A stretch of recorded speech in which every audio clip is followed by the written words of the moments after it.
Pressure profiling in coffee roasting. How does that work?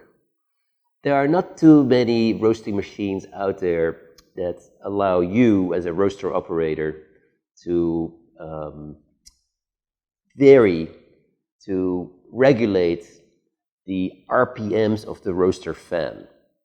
There are probably a handful of machines that are available commercially in the market that allow this to do this in a way that it's repeatable and controllable. What you need to do in this case is really understand the relationship between airflow, pressure, and the flavor profile of the coffee. And so if you allow under pressure this parameter to become a parameter to profile, then you of course want to understand what it does. And I'm going to give you some tips here. So when I increase the under pressure in my machine, and expressed in PA, Pascal, that means I bring the under pressure to a higher number, then what I'm basically telling my machine, my roasting machine, is that it needs to create more airflow.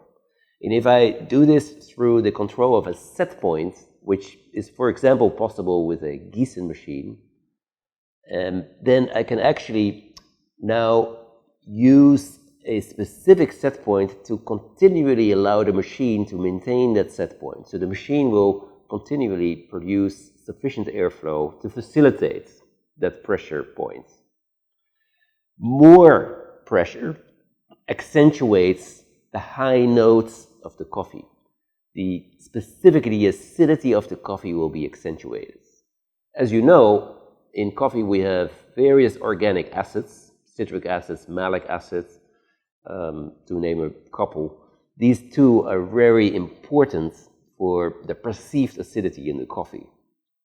My experience is if you increase the pressure setting, or if you increase throughout the roast the airflow, then you're accentuating more the citric and the malic acids. However, if it's done too much, then that acidity can become perceived as harsh. It gets over an optimum point, as a result of which your coffee can now start tasting sour.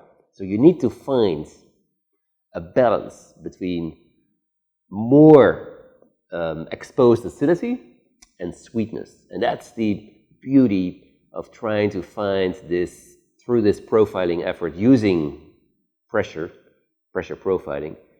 The beauty is to find that balance point. And how I have been able to experience is that specific coffees have very distinct balancing points where the sweetness and the citric and malic acidity are kind of in harmony. And that's an intriguing exercise to try to identify. And you can do this obviously by seriously cupping your coffee. After each of these test roasts, allow for a couple of days at least resting time of the coffee, and you'll come to really interesting conclusions. So I wish you good luck with that. Now, you can find more about this at our website, coffeecourses.com. We have Coffee Pro, which is the industry's most, I would say, complete online resource for learning about coffee, learning about professional techniques, and hopefully see you there. Bye-bye.